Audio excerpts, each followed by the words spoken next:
थुए की छोरी है तुम? हाँ जी, सरपंच की बहन हूँ मैं। अच्छा, पढ़ी थी तुम भी? नहीं जी। पहला तो थुआ वाले पढ़ावा होंगे हाँ हाँ जी। ये तो छोरियां ने खिलाने भी एक लागे तो पढ़ावा है जी। सुधर गया और क्या जी। आप पर आप भी नहीं पढ़ रहे भाई आप अभी नहीं पढ़े ना। तो साथियों जींद जिले के गांव थुआ में खेलों के अंदर बहुत बड़ी उपलब्धि हासिल की है इस गांव ने कि इस गांव के बच्चों को सम्मानित करने के लिए जिला खेल अधिकारी जिला शिक्षा खेल अधिकारी और तमाम लोग पहुंचे हैं। तो वीडियो में देखिए और वीडियो में शेयर करियो कि गामा के बालका ने अगर मौका दिया जाए तो गामा के बालक रिकॉर्ड तोड़ सकें और गांव थुआ के बच्चों ने रिकॉर्ड तोड़ा। तो खेल अधिकारी पहुंचे हैं। तो सर क्या कहना चाहोगे कि जिला पूरे जिला स्तर पर आप देखते हैं तो यहाँ पर पहुँचे थुआ के अंदर, क्या कहना चाहोगे इनकी उपलब्धियों के ऊपर?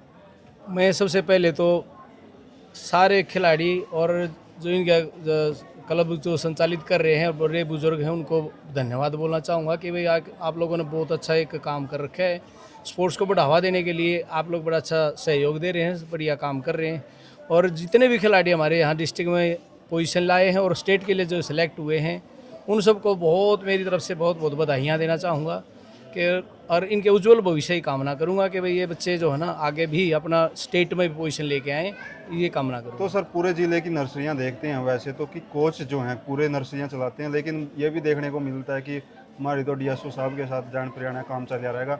जो समर्पण यहाँ पे है कोच का समर्पण ही कहीं ना कहीं रिजल्ट लेके आता है। अच्छा, उसके लिए मैं आपको बताना चाहूँगा सबसे पहले तो ये कि भाई इसमें कोई दो राय नहीं कि यहाँ जो नर्सरी हैं दोनों की दोनों बहुत ही अच्छी चल रही हैं।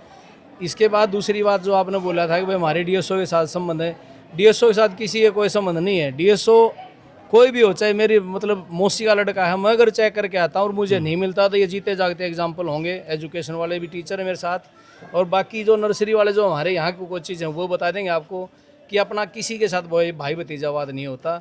जो कोई भी नर्सरी कोच हमारा काम कर रहा है उसके हम हमेशा तारीफ करते हैं, जो नहीं करता उसके एक्सप्लेनेशन दिए बगैर मैं रखता नहीं हूँ जी। तो सर एज ए ईओ क्या कहना चाहोगे कि पूरे स्कूलों की जो नर्सरियाँ चली हुई हैं वहाँ पर बच्चों के खेलों की ज़रूरतें रहती हैं, तो किस तरह से शिक्षा के साथ साथ खेलों में बहुत ज़रूरी है बच्चों का आगे बढ़ना?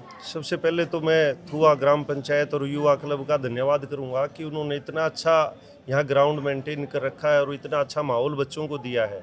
अभी 27 जुलाई से लेकर 3 अगस्त के बीच जिला स्तरीय स्कूली खेलकूद प्रतियोगिता संपन्न हुई है। उसमें इस गांव के लगभग 20 खिलाड़ियों ने राज्य स्तर के लिए अपना स्थान पक्का किया है और ये इंडिविजुअल गेम्स के अंदर एक बहुत बड़ी उपलब्धि है। और इसके बाद राज्य स्तरीय प्रतियोगिताएं हमारी 18 अगस्त से स्टार्ट हो जाएंगी। तो यही मेहनत और यही जज्बा इन खिलाड़ियों का जो आज हमने देखा है, तो ये पक्का राज्य स्तर पर भी अपना चयन करवा के राष्ट्रीय स्तर प्रतियोगिता में अपना हिस्सा लेंगे। जी। सरपंच साहब क्या कहना चाहोगे? जिम्मेदारी सरपंच की भी बहुत ज़्यादा हो है कि गांव के बच्चों को आगे बढ़ाने के लिए क्या कुछ शिक्षा के अंदर क्या कुछ खेलों के अंदर ज़रूरतें रहती हैं? शिक्षा के अंदर सबसे पहले तो मैं जो ये हमारी टीम के जो साथी हैं सबसे राम राम करता हूँ, क्योंकि इन्होंने इस गेम को सबको आगे बढ़ाया है और ये पूरी मेहनत और पूरी लगन के साथ काम करते हैं सारे के सारे। जी। तो सर क्या कहना चाहोगे कि जिस तरह से आप लोगों ने शुरुआत की है गांव में कि गांव के बच्चों को किस तरह से आगे बढ़ाया जाए पढ़ाई के अंदर और खेलों के अंदर, तो ये शुरुआत कहीं ना कहीं कामयाबी होती दिखाई दे रही है और दूसरे गाँव के लिए भी एक प्रेरक है। जी वीरेंद्र जी, सबसे पहले तो ग्रामीण भूमि देखने वाले सभी दर्शकों को मेरा नमस्ते और सबसे बड़ा धन्यवाद आपका कि आप गांव देहात में जो भी अच्छे काम होते हैं उसको जन जन तक पहुंचाते हैं। आज का दौर सोशल मीडिया का दौर है। आम तौर पे बहुत सारी चीज़ें ऐसी देखते हैं बच्चे जिसमें कोई प्रेरणा नहीं है, लेकिन ऐसी चीज़ें भी आप जैसे लोग कर रहे हैं जिसको देख कर गाँव के बच्चों में भी एक नई एनर्जी प्रेरणा पैदा होती है। और जहाँ तक ये प्रयास की बात है, ये कोई किसी का व्यक्तिगत प्रयास नहीं है, गांव राव का प्रयास है। हमारे साथ बड़े भाई खड़े हैं, सरपंच साहब खड़े हैं, बंसी जी खड़े हैं। हम खुद बच्चे थे जब से ये चस्का लगा हुआ है। मैं तो ये कहूँगा ये एक चस्का है, इसमें सब मिलजुल के काम कर रहे हैं। और मेरी माटी मेरा फ़र्ज़ तो अपने आप में एक ऐसी टीम है जिसमें लगभग 30 नौजवान युवा और कई वरिष्ठ साथी भी हमारे साथ जुड़े हुए हैं, जो आधी रात को भी किसी बच्चे की किसी तरीके की ज़रूरत है, खेलों के सामान की या उनकी पढ़ाई की, वो तत्पर रहते हैं।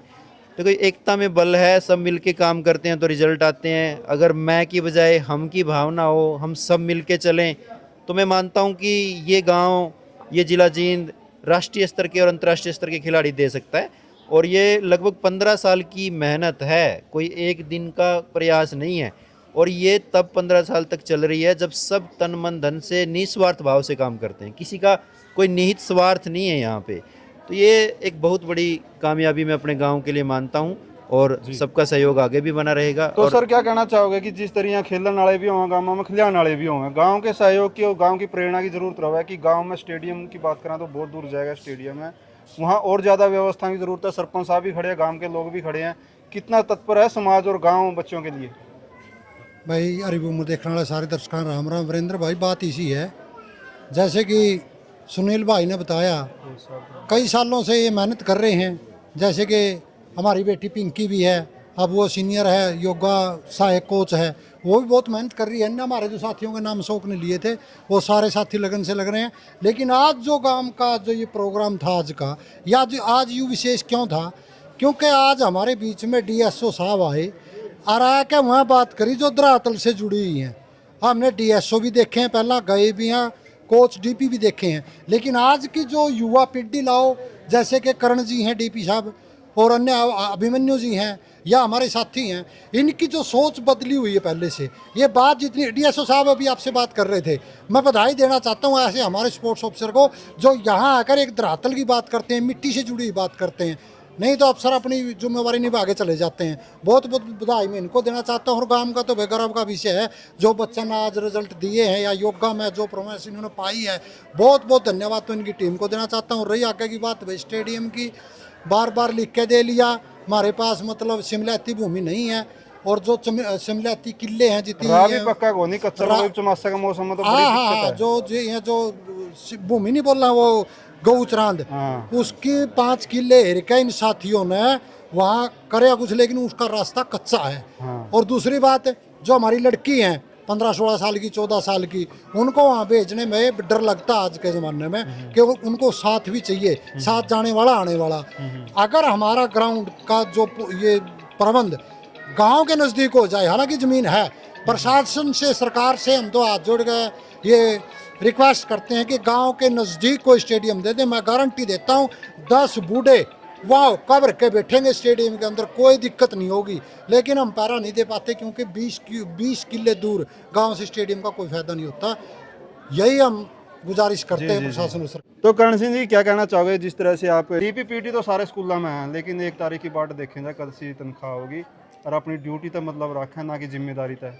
सर वो बड़ा ठीक है, लेकिन मैं मानता हूँ कि यदि हमको सरकार ने या फिर भगवान ने इस पर लायक बनाया है कि हम कुछ कर सकें, तो हमें जो भी पॉसिबिलिटी हैं वो करना चाहिए। बच्चों के साथ तन मन धन से खड़ा होना चाहिए, निस्वार्थ भाव से खड़ा होना चाहिए, उनको टाइम देना चाहिए। जो अपनी स्किल हैं वो बच्चों को बता के आगे बढ़ाने में उनकी मदद करनी चाहिए।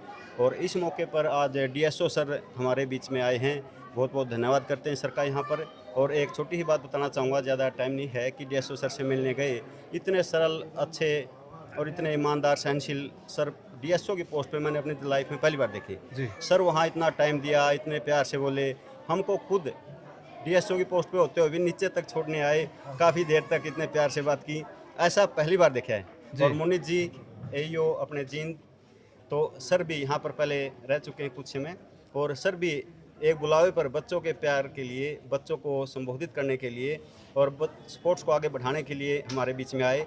और सरपंच साहब राजेश जी, हरदीप जी और गांव के बड़े बुजुर्ग, मातृशक्ति और प्यारे बच्चों को मैं ये कहूँगा कि आप सभी आगे बढ़ें और मेहनत कीजिए, कभी न कभी इसका फल जरूर मिलेगा। आप सबका तो करण सिंह जी का करण समर्पण है बच्चों के लिए। तो सर क्या कहना चाहोगे कि एज ए कोच आपकी जिम्मेदारी है कि नर्सरियाँ तो बहुत देखते हैं कि नर्सरियों को, जैसे डीएसओ साहब ने बताया कि, लेकिन बहुत सी जगह फॉर्मेलिटीज़ देखते हैं कि रिजल्ट नहीं उस तरह का दे पाते जिस तरह का रिजल्ट यहाँ पे आया।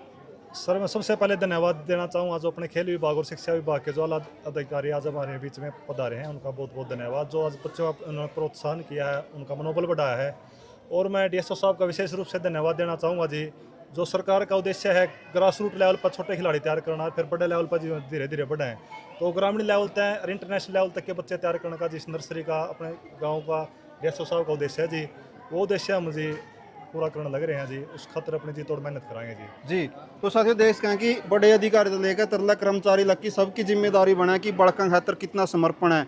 जो यूँ समर्पण दिखाई देगा तभी जाकर बच्चे रिजल्ट देंगे। तो गांव थुआ ने रिजल्ट दिखाया है और दिखाया इनकी पूरी टीम ने कि बड़का खातर कितना समर्पण होना चाहिए। समर्पण होगा जो समाज सुधरेगा। अगर समाज ने सिर्फ ये कहेंगे कि बच्चे बिगड़ने लग रहे हैं, बच्चे तो कोरा कागज हो हैं, इनको संवारने के लिए, इनको सजाने के लिए, इनको निखारने के लिए इस तरह के समर्पण की ज़रूरत है जिस तरह गांव थुआ ने शुरुआत की है।